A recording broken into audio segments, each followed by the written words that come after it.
Outpost Creo smelled like dust and desperation, which was appropriate because that's what it was made of.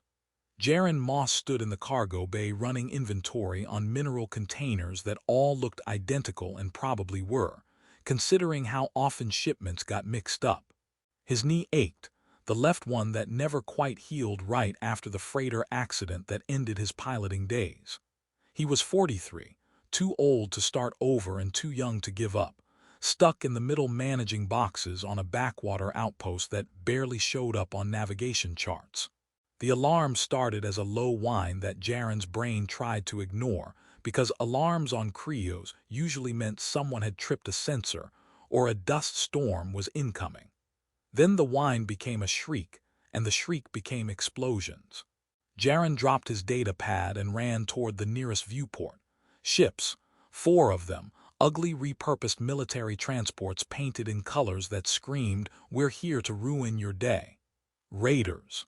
The outpost's defense grid fired twice before going dark.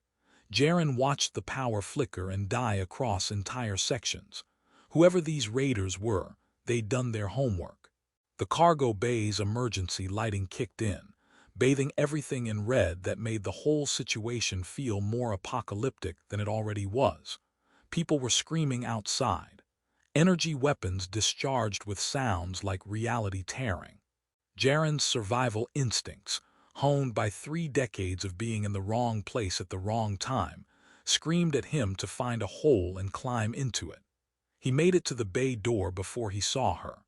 The child stood in the main corridor frozen, while people ran past without stopping. She was small, couldn't have been more than 5, with scales that shifted between pale blue and silver. Dragonkin. Jaren had seen maybe 3 dragonkin in his entire life, and never this far out. They kept to their own territories, their own worlds. What was a child doing on Creos? 3 raiders rounded the corner, saw the child, and their body language changed from aggressive to opportunistic. Dragonkin fetched premium prices from the right buyers, or the wrong buyers, depending on your perspective. The child saw them too. Her scales rippled with fear, shifting darker. She made a sound, high and terrified, that bypassed Jaren's brain and hit something older in his nervous system. Run. That's what smart people did. Jaren had survived 4 decades by being smart, or at least smart adjacent. He turned toward the emergency exit. His feet moved 3 steps in the right direction. Then they stopped. The child's eyes found his, huge and amber, and absolutely certain she was about to die. Jaren's mouth said several words that would have gotten him fired if anyone cared about protocol during a raid. He ran toward her instead of away. His knee protested immediately, but he ignored it because apparently he decided to do something catastrophically stupid. The raiders saw him coming and adjusted their aim. Not at him, at the child. They wanted her alive. They didn't particularly care about him. Jaren reached the child, scooped her up with arms that hadn't held anything small and living in years, and made a choice that defined the rest of his life. He turned his back to the raiders and curled around the child, making his body a shield. The first blast hit between his shoulder blades, and his nervous system tried to shut down on the spot. Pain wasn't an adequate word. Pain was what you got from stubbing your toe. This was his spine announcing it was considering retirement. The second blast hit his left side, and he smelled burning flesh that was definitely his. The third hit his leg. Fourth, his arm. Jaren lost count somewhere around 6. His body was a catalog of agony, and his brain kept supplying helpful information like, "You're dying." And this is what dying feels like. The child in his arms was screaming, but unhurt. He could feel her scales against his chest, cool and smooth. That seemed important. He held on. More blasts. More pain. His vision was going dark at the edges, which was either unconsciousness or death, and honestly he wasn't picky at this point.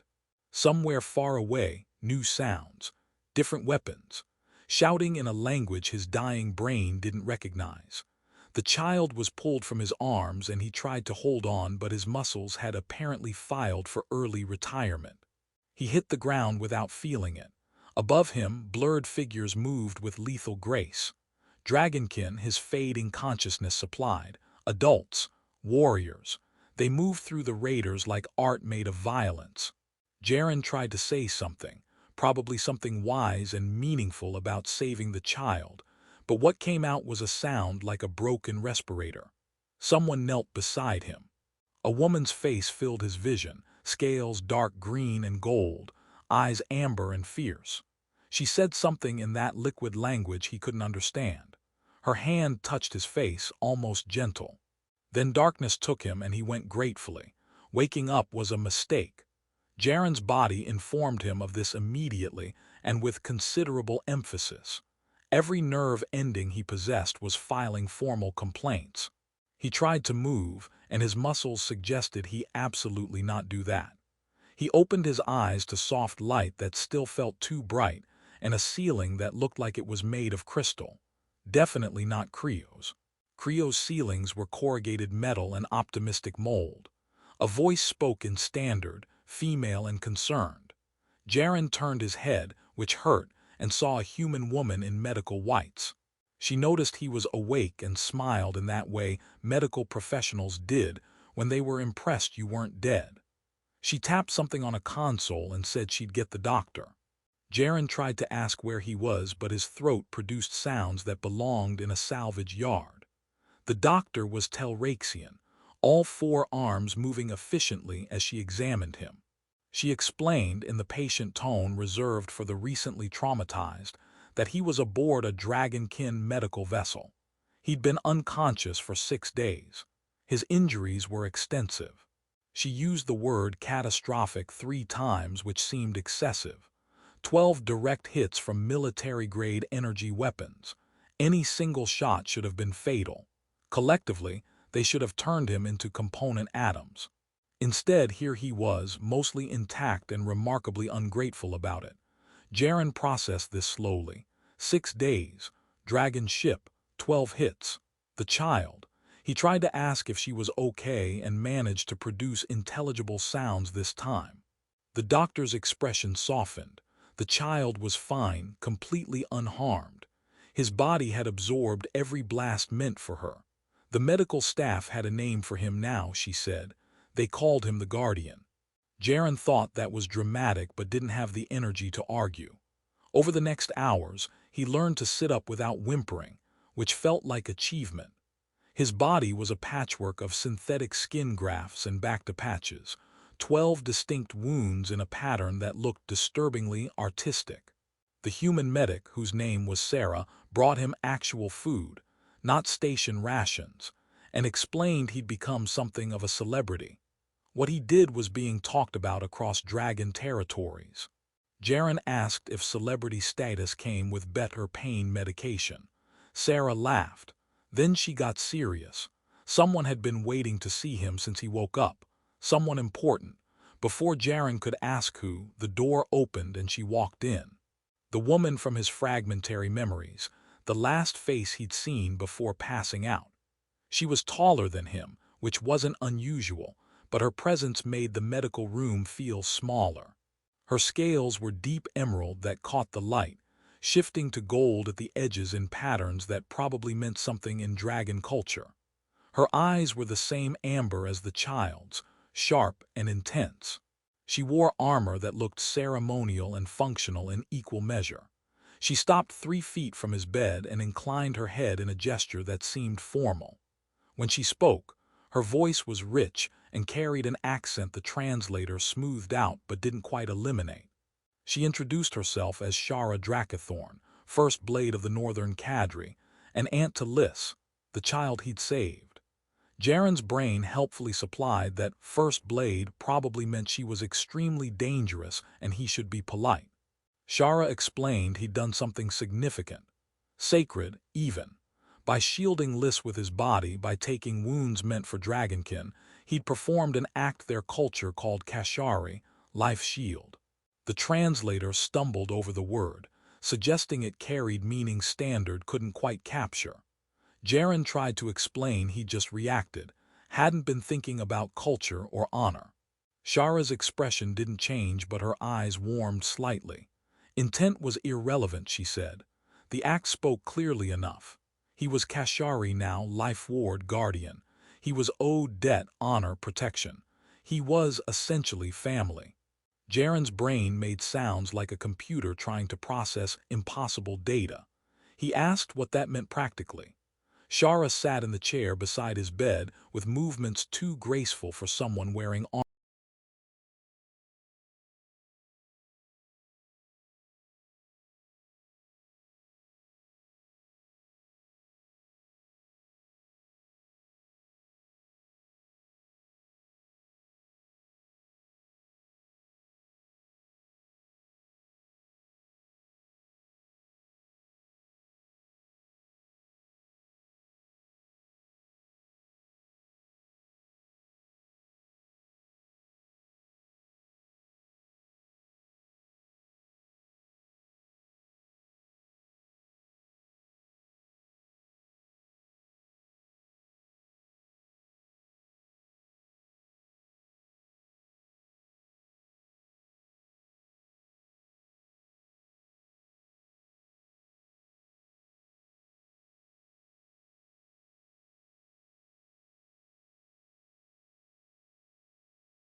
Recovery was boring, painful, and complicated by the fact that Jaren was apparently now a cultural phenomenon he hadn't signed up for. Shara visited daily, sometimes in armor, sometimes in clothes that looked more comfortable but still somehow formal. She brought him tablets loaded with information about dragon culture, history, social structures. Jaren read them because there wasn't much else to do, and because arguing with a woman who carried a blade that looked like it could cut through Starship hull seemed unwise. He learned that Dragonkin took family seriously in ways that made human definitions seem casual. Protecting children was fundamental, instinctive, written into their biology and culture so deeply that Kashari, guardianship earned through sacrifice, was one of their highest honors. Jaren found it simultaneously fascinating and deeply uncomfortable. He hadn't wanted honor. He just wanted a kid not to die. Shara explained this didn't matter. He could reject understanding, but he couldn't reject the bond itself. His scars marked him. Any dragonkin who saw the pattern, 12 blast wounds clustered around vital organs, would know what it meant. Would know he'd stood shield for one of their own. Would respond accordingly. Jaren asked what accordingly meant. Shara said it meant respect, protection, and expectations he wouldn't enjoy discussing yet. They argued about it. Their first real conversation that wasn't filtered through formal politeness happened 3 weeks into his recovery, when Jaren announced he'd be leaving as soon as he was cleared. Shara asked where he planned to go. Jaren said back to work, back to normal life. She informed him Outpost Creo's was destroyed, scavenged by raiders after the initial attack. His quarters, belongings, job, all gone. He had no life to return to. Jaren processed this with the emotional grace of a man who just learned his entire existence had been erased. He said he'd find something else. Another outpost, another cargo bay, another corner of the galaxy where people didn't care about honor or sacrifice. Shara's expression hardened. She told him that wasn't possible. Word had spread. Multiple factions now knew a human had taken 12 blasts for Dragonkin. Some viewed this as inspirational. Others viewed it as transgression, a human getting too close to their affairs. Still others saw him as valuable, either for study, leverage, or elimination. Without protection, he'd last maybe a month, probably less. Jaren accused her of being dramatic. Shara pulled up security reports on her tablet. 3 separate groups had already made inquiries about his location. 2 were mercenary organizations. 1 was a research institute interested in human pain thresholds.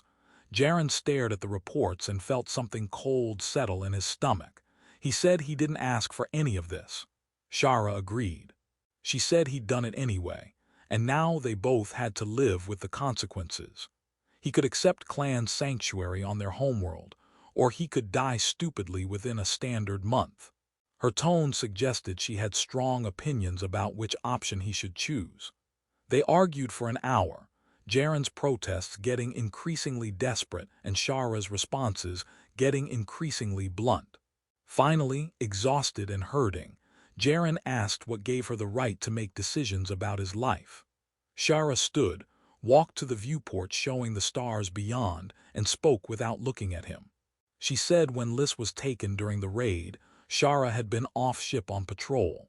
She'd returned to find her niece missing, the outpost under attack, and a human doing what Shara hadn't been there to do. She'd watched the security footage. Watched him run toward danger instead of away. Watched him turn his back to incoming fire. Counted 12 hits that should each have been fatal. Watched him hold on until dragon warriors arrived. She said she owed him everything that mattered and hated owing anyone anything. The alarms interrupted before Jaren could respond. Shipwide alert. They were being tracked. The same raider group from Creo's had followed them, looking for salvage or revenge or both. Shara's entire demeanor shifted in a heartbeat, from philosophical to lethal. She ordered him to medical bay lockdown and left at a run. Jaren watched through monitors as the crew mobilized, as Shara took position at the ship's main corridor junction, as raiders breached through an airlock that shouldn't have been breachable. What followed wasn't a fight. It was an education. Jaren watched Shara move through combat like she'd been born for nothing else. Her blade, some kind of energy weapon he'd never seen before, carved through armor and bodies with equal efficiency. She fought like violence made elegant, each movement precise and economical. Raiders fell. More came. She didn't slow down. Jaren had seen combat before, but this was different. This was art that happened to involve death. Then raiders breached medical. Jaren heard them before he saw them, boots pounding toward his location. The door blew open. 3 armed figures, and the lead one's laugh was familiar. The merc who'd shot him on Creo's scarred face split in a grin. He said something about corpses walking and raised his weapon. Jaren didn't have time to be afraid before Shara was there, appearing from nowhere, blade moving. The blast meant for Jaren hit her shoulder instead, scales cracking, flesh searing. She killed the raider in the same motion, then collapsed. The battle ended minutes later, but Jaren barely noticed. He was too busy dragging an unconscious dragon warrior toward the nearest medical pod, hands shaking, her blood hot and dark on his fingers. The irony wasn't subtle. Shara woke faster than Jaren had, because dragon physiology apparently considered massive trauma a minor inconvenience. She emerged from the medical pod after 8 hours, shoulder sealed but scarred, and found Jaren sitting against the wall outside, refusing to move until someone told him she'd survive. Their eyes met and something wordless passed between them. Shara sat down beside him, armor still scorched, and they stayed there in silence for a while. Finally, Jaren spoke. He said she'd taken a blast for him. Shara said she'd noticed. He pointed out the irony. She said irony was apparently their relationship's foundation and they should accept it. Jaren laughed, which hurt his still healing body but felt necessary. He asked why she'd done it. Shara was quiet for a long moment before answering. She said watching the security footage from Creo's, seeing what he'd done had changed something. In dragon culture, warriors were respected, but those who shielded the defenseless without thought of glory were revered. She'd spent her life as a warrior, earned rank and respect through skill and violence, but she'd never done what he did. Never stood between death and innocence with nothing but her own body. She'd been angry at first, angry that a human had done what should have been her duty. Then she'd watched the footage again and understood he hadn't been thinking about duty at all. Jaren said he still didn't know why he'd done it. Maybe he was tired of running. Maybe he'd seen too much of himself in that scared kid. Maybe he'd wanted one thing in his mediocre life to actually mean something. Shara told him it meant more than he understood. His scars, the pattern of 12 blast wounds, marked him as Kashari. Any dragonkin who saw them would know, would honor him, would protect him. He'd never be anonymous again. Never be just a cargo supervisor hiding from the galaxy. His one thoughtless moment of courage had made him visible, important, bound to people and culture he never chose. Jaren looked at his hands, at the scars visible beneath synthetic skin. He asked what happened now. Shara said he had choices. He could accept clan sanctuary, live on their homeworld, learn their ways. He could stay on the ship, travel with them, see the galaxy under their protection. Or he could try to resume normal life and probably die within weeks because the galaxy didn't forget and enemies didn't forgive.